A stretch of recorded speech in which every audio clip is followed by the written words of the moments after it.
నేను గోపనాయకుడి తండవాసుని. మరి నేను దేవుని నమ్ముకున్న నుంచి నాకు దేవుడు చాలా మేలు చేసిండు. తండవాసుల మీరందరూ కూడా దేవుని నమ్ముకోవాలి. దేవుడు అంటే చాలా గొప్ప దేవుడు. ఈల దేవుడు అల దేవుడు అనే మతం అనే దేవుడు కాదు. మార్గము, మంచి మార్గం నడిపించే దేవుడు. మనం చేసేదంతా గుమ్మడికాయ ఖర్చు, వంకాయ సంపాదించుడు దేనికి కూడా సరిపోకాచినాం అని దేవుడు భూలోకంలో దిగి మన కొరకు రక్తం కాల్చి మన కొరకు ప్రాణం పెట్టిడు దేవుడు. అంత గొప్ప దేవుడు ఎక్కడ కూడా లేడు. మీరు నమ్మండి. నేను ఒక్కనే నమ్ముకున్నాను. మీరు ఒక్కరు కూడా మీరు దేవుడు అంటే మీకు ఇష్టం లేదు. కానీ రేపటి భవిష్యత్తులో మీ గతి ఏమైతుందో చూడండి. యుగ యుగాలు గాలుడు ఉంటుంది. మనం చీకట్లో ఉన్న ఎలుగులకు రావాలి. మీకు దేవుడు పిలుస్తున్నాడు, రండి అని చేయి చాపుతున్నాడు. మీకు విశ్రాంతిని ఇస్తున్నట్టున్నాడు, కానీ మీరు కదలతలేరు. కదలండి. దేవుడు మీకు గొప్ప దేవా, మీరే కదిలించండి తండ్రి. మా మాటలు చెప్తే వాళ్ళకు అర్థమవుతలేదు ప్రభా, మీరు అర్థమయ్యేలాగా మీరు దయచేసి మీ తండ్రులు కదిలించండి. అందరినీ సాయం చేయండి. మీరు పరిచయం కూడా నీరు కట్టి పరంపు చేయండి. వచ్చినందరి కొరకు వందనాలు చెల్లిస్తున్నాము. దేవుని కొరకు కష్టపడి వినిపించినటువంటి మాటలని నాటబడినట్టుగా సహాయం చేయమని వందనము చెల్లిస్తూ ఇప్పుడు పని కోరుకుంటూ యేసు క్రీస్తు నామం పేట ఈ తండను కదిలించి నీరు కట్టి పనులు చేయమని వేడుకుంటున్నాము తండ్రి. ఆమేన్.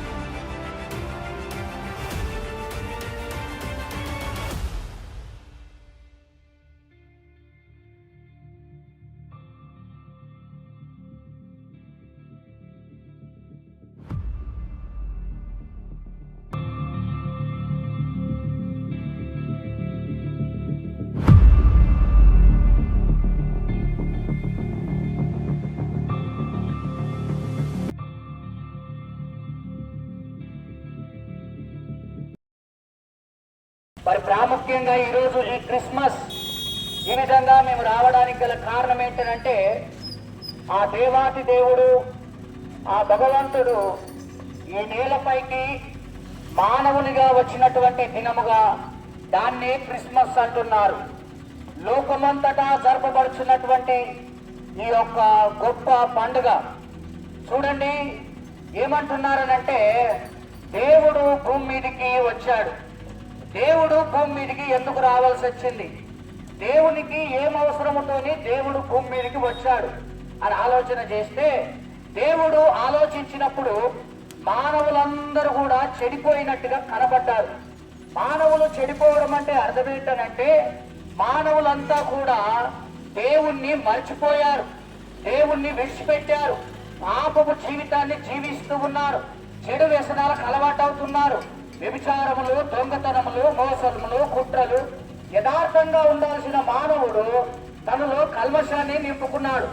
తర్వాత దేవుడు బాధపడ్డాడు. మనుషులను ఈ విధంగా చేసినందుకు దేవుడు భగవంతుడు బాధపడి నేను వెళ్ళి వీళ్ళను రక్షించుదామని ఆలోచన కలిగి ఉన్నాడు. కనుక దేవుడు మనుషులను చూసినప్పుడు మనుషులు పాపముతో నింపబడి ఉన్నారట. వారి హృదయం అంతయు వారి ఆలోచన అంతయు చెడిపోయినట్టు కనబడింది. కనుక మానవులు పాపములో ఉన్నారని దేవుడు గ్రహించాడు.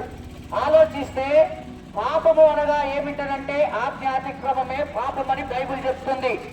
మరి కొంతమంది అంటారు ఇదిగో క్రైస్తవులు మాత్రమే పాపము గురించి మాట్లాడతారని అంటారు. కానీ సత్యం ఏమిటనంటే అన్ని మతములలో, అన్ని విశ్వాసములలో అందరి దగ్గర ఉన్నటువంటి విషయం ఏంటంటే పాపమున్నది, పుణ్యమున్నది. ఇవి గ్రహించాలి. పాపము పుణ్యము అంతటా ఉన్నది. కేవలము ఒక మతానికి, ఒక్క గ్రామానికి, ఒక్క జాతి వారికే సంబంధించింది కాదు మతము. ఈ పుణ్యము పాపము అనేది బైబిల్ ఆజ్ఞాతిక్రమమే పాపం అని అంటే, ఇంకో మతంలో ఇంకో గ్రంథంలో ఏమని చెప్పినారనంటే నిషిద్ధ కార్యాచరణే పాపగా అన్నారు. కనుక నిషిద్ధ కార్యాచరణే పాపగా అన్నారు. కనుక ఎక్కడ చూసినా పాపము పుణ్యము అనేవి రెండు ఉన్నాయి. కనుక చూస్తే ఆలోచిస్తే మనిషి ఏం చేస్తున్నాడనంటే పుణ్యము చేస్తే పరలోకము లేదా మోక్షము స్వర్గముకు వెళ్తానని అనుకుంటున్నాడు. గమనించండి దేవుని జనులారా, మనుషుడు పుణ్యము చేసినంత మాత్రాన పరలోకానికి వెళ్ళడు. ఎందుకొరకనంటే ఈ లోకములో ఉన్నప్పుడు మనిషి పాపముతో జీవిస్తూ ఉన్నాడు. కనుక పుణ్యకార్యాలు నిన్ను పరలోకానికి తీసుకెళ్ళవు, ఇది సత్యము. అయితే మంచి పని చేయకూడదు అంటారా? లేదు, మంచి పని చేయాలి, పుణ్యము చేయాలి. కానీ పుణ్యకార్యాలు మాత్రమే నిన్ను పాపమును కడిగేసి పరలోకానికి తీసుకువెళ్తాయి అనేది అది ఒక తప్పుడు ఆలోచన. ఎందుకొరకనంటే పాపము పోవాలి, పాపము కడగబడకుండా పుణ్యముతోని మనము నిత్యత్వంలోనికి స్వర్గంలోనికి వెళ్ళలేం. ఎందుకంటే మన కుడికాలికి పెండ అంటింది అనుకోండి, మన కుడికాలికి బురద అంటింది అనుకోండి, అప్పుడు ఏం చేసుకుంటాం? కుడికాలకు కంపు వాసన వస్తుంది. ఆ కంపు పోవాలంటే ఏం చేయాలి? ఎడమకాలికి సెంటు కొడితే పోతుందా అండి? పోదు. ఈరోజు చాలా మంది ఏం చేస్తున్నారనంటే ఎన్నో పాపాలు చేసేసి మంచి పనులు చేసేద్దాం, పుణ్యకార్యాలు చేసేస్తే అయిపోతుంది అనుకుంటున్నారు. కాదు కాదు, కుదరది. కుడికాలకు ఉన్నటువంటి ఆ బురద పోవాలనంటే, కుడికాలకు ఉన్నటువంటి కప్పు పోవాలంటే ఎడమకాలకు సెంటు కొడితే పర్ఫ్యూమ్ కొడితే పోదు. కానీ ఏం చేయాలనంటే ఆ పర్ఫ్యూమ్ ఆ యొక్క బురదను కడిగేసుకోవాలి. అయితే పాపము దేనికి ఉందనంటే మానవ హృదయానికి ఉన్నది. ఆ హృదయం ఉన్నటువంటి పాపం పోవాలనంటే హృదయం కడగబడాలి. హృదయం ఎట్లా కడగబడుతుంది? హృదయమును సృష్టించిన దేవుని చేత కడగబడుతుంది. హృదయమును సృష్టించిన దేవుడు హృదయంలోనికి ఎట్లా వస్తాడు? ఆయన ఈ లోకములోనికి మానవుడిగా తెచ్చాడు. కనుక పుణ్యకార్యము నిన్ను పరలోక రాజ్యానికి తీసుకెళ్లదు. నపుణ్యం దాన ధర్మస్య నకర్మస్య పుణ్యం భవే, నపుణ్యం ప్రాణధర్మస్య జగత్ పుణ్యం నాస్తి నాస్తి అన్నారు. కనుక నపుణ్యం దాన ధర్మస్య నకర్మస్య పుణ్యం భవే, నపుణ్యం ప్రాణధర్మస్య జగత్ పుణ్యం నాస్తి నాస్తి. కనుక పుణ్యము దానము ధర్మము మంచియే చేయొద్దని కాదు, అవి చేయాలి. కానీ పాపము పోవాలంటే పుణ్యకార్యాలతో మాత్రమే నువ్వు పరలోకానికి వెళుతావనేది అది తప్పుడు ఆలోచన అవుతుంది. అందుకొరకే దేవాతి దేవుడు ఏం చేసినాడనంటే హృదయమును సరిచేయుటకు ఆ సృష్టికర్త అయిన దేవుడు ఈ లోకంలోకి వచ్చాడు. హృదయమును సరిచేయుటకు ఆ సృష్టికర్త అయిన దేవుడు, ఆ సృష్టికర్త ఎవరనంటే సర్వమును సృష్టిని సకల మానవులను సృష్టించిన వాడు యేసుక్రీస్తు నాథుడు. మానవుడు ఏం చేసినాడనంటే పాపం చేయడం ద్వారా దేవుణ్ణి మర్చిపోయి దేవునికి దూరంగా జీవిస్తున్నాడు. అయితే దేవుణ్ణి తెలుసుకోవాలని దేవుని కొరకు ఎన్నో ప్రయత్నాలు చేశాడు. దేవుణ్ణి వెతికే ప్రయత్నమే మతము. గమనించండి, మతము అంటే అభిప్రాయం అని అర్థము. దేవుణ్ణి వెతికే ప్రయత్నము.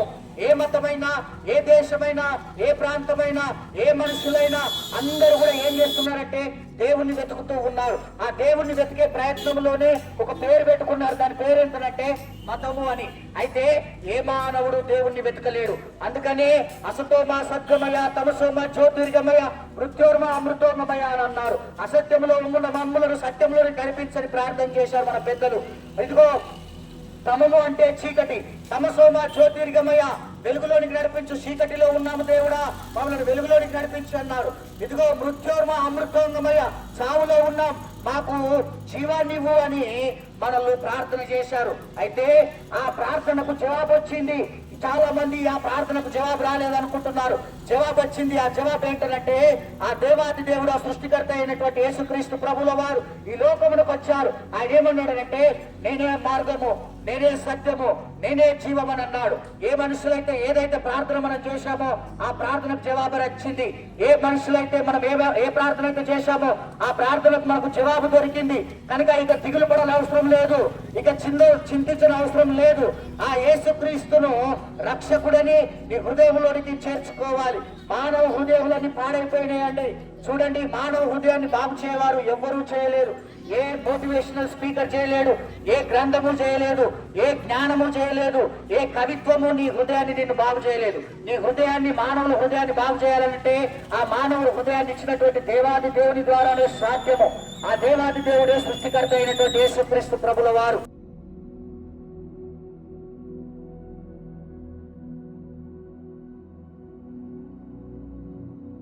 కనుక మానవ హృదయం పాడైపోయింది. మానవులు సంతోషంగా లేరు, ఎల్లప్పుడూ పాపం చేత బాధపడుతున్నారు. వారి హృదయం బాగు చేయబడాలి. చూస్తే లోకములో ఎన్నో నరహత్యలు, మోసము, అబద్ధములు, వ్యభిచారములు, చిన్న చిన్న పిల్లలను రేపు చేయడము, ఇదంతా కూడా ఎందుకు జరుగుతున్నదంటే మానవుని హృదయం చెడిపోయింది, సమాజం చెడిపోయింది. కారణం ఏంటంటే హృదయం చెడిపోతే సమాజం చెడిపోతుంది. కనుక హృదయాన్ని బాగు చేయటం యేసు ప్రభు వచ్చాడు. ఆ హృదయాన్ని బాగుపడాలంటే యేసుక్రీస్తును రక్షకుడిగా చేర్చుకునండి. యేసుక్రీస్తు మన పాపముల కొరకు మరణించాడు. ఎంత ఘోర పాపినైనా, ఎంత తాగుబోతులనైనా, ఎంతటి నీచ కార్యములు చేసినా, గత కాలంలో చేసిన దేవుడు ఎన్నడూ జ్ఞాపకం చేసుకోండి. ఆయన దగ్గర మనం క్షమాపణ అడగాలి, ఆయన దగ్గర ఒప్పుకోవాలి. ఒకసారి దేవుడి దగ్గరికి వచ్చి నువ్వు ఒప్పుకో. ఆ దేవుడు ఎవరనంటే యేసు ప్రభు అని చెప్తున్నాం. ఎందుకొరకనంటే నీవు ఎంత వెతికినా దేవుడు నీకు అర్థం కాడు.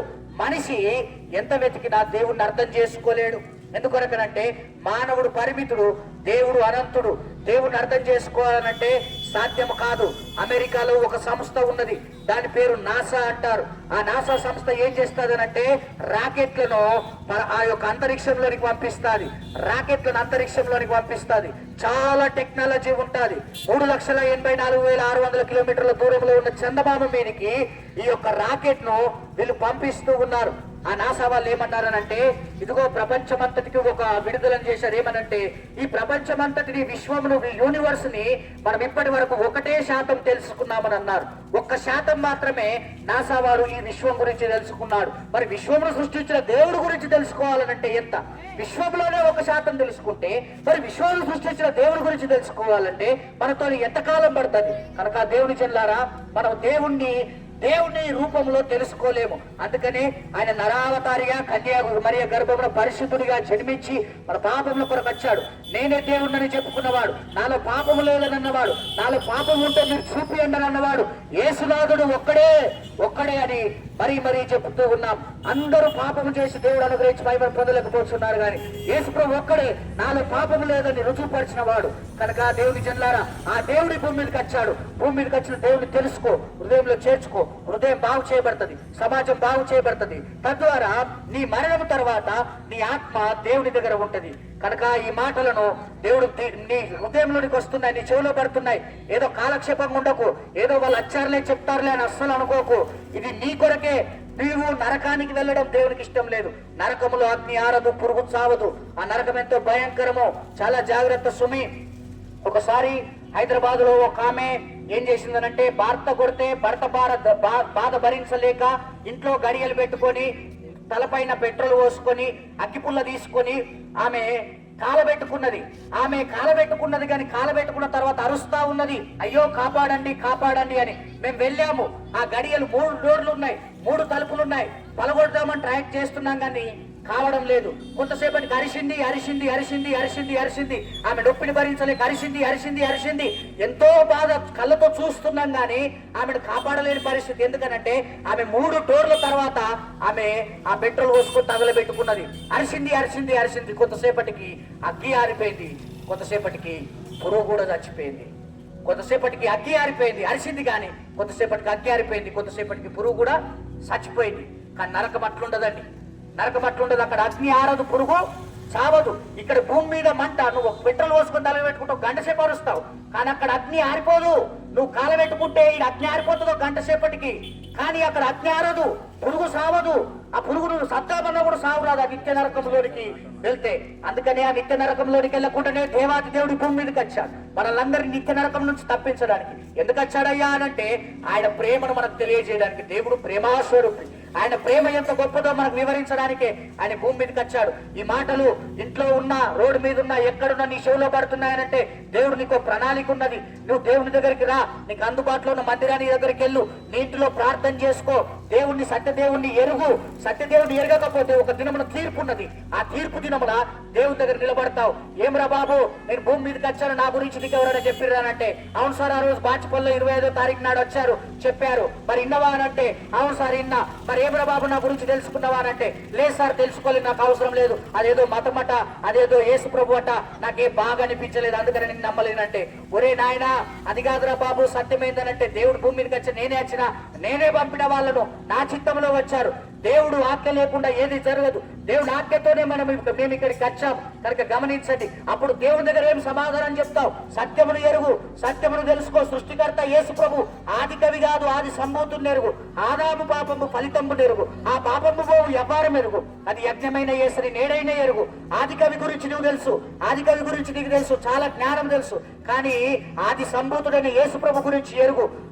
ఆదాము పాపము యొక్క ఫలితంబు ఎరుగు, ఆ పాపము పోయే వ్యవహారం ఎరుగు. అది యజ్ఞమైనాడు. యేసు ప్రభు మనందరి కొరకు యజ్ఞమైనాడు, బలి అయినాడు. నువ్వు యేసు ప్రభుని ఎరుగు, హృదయంలోనికి చేర్చుకో, నిత్య జీవమైన ఇస్తాడు. దేవుడి మాటలను దీవించిన గాక. ఆయన ఈ మాటలు ఎవరెవరి చెవిలో పడాయో దేవా, వారు నీ అందు విశ్వాసం ఉంచటకు సాయం దయచేయండి. భగవంతుడు ఈ నేలపైకి వచ్చిన దినం ఇది లోకము గ్రహించలేకపోతున్నారు. దేవా, నీవు ప్రేమాస్వరూపుడు, అందుకొరకు ఈ నేలపైకి వచ్చావు కనుక నిన్ను ఎరుగుటకు సహాయం దయచేయండి. పాడైపోయిన హృదయాన్ని, ఆ కారు పాడైపోతే దాన్ని తయారు చేసిన వ్యక్తి దాన్ని బాగు చేశాడు. దాని సమస్య ఏందో తయారు చేసిన వ్యక్తికి తెలుస్తుంది. మనిషిని తయారు చేసింది మనిషి కాదు, దేవుడు. కనుక హృదయం పాడైపోయింది, అందుకనే నేరాలు ఘోరాలు ఉన్నాయి. కనుక పాడైపోయిన హృదయాన్ని బాగు చేయాలంటే దేవుడే కావాలి. ఆ దేవుడే ఈ నేలపైకి వచ్చినటువంటి యేసుక్రీస్తు ప్రభువు. అసత్యమా సద్గమయ, తమసోమా జ్యోతిర్గమయ, మృత్యోర్మా అమృతోంగమయ అని అన్నారు. ఇదిగో చేసిన ప్రార్థనకు జవాబు యేసు ప్రభు ఇచ్చాడు. నేనే సత్యం, నేనే జీవం, నేనే మార్గం. మీరు ప్రార్థన చేశారు, నన్ను పిలిచారు, నేను వచ్చాను, ఇకనైనా నన్ను ఎరగండి అన్నాడు. కనుక దేవుని చెల్లారా, ఇదిగో ఆ మాటలు విన్న మనం అందరం కూడా దేవుణ్ణి ప్రార్థన చేసుకుందాం. దయగల తండ్రి, ఈ మాటలు విన్న మేమందరం కూడా ఇదిగో తండ్రి, నీ ప్రేమను ఎరిగి నిన్ను తెలుసుకున్నట్టుకు సాయం చేయమని, మా గ్రామాన్ని అంతటి కూడా రక్షించమని. నరకం ఎంతో భయంకరమైనది. ఆ నరకంలోనికి వెళ్ళింది, అక్కడ అగ్ని ఆరదు, పురుగు సాగదు.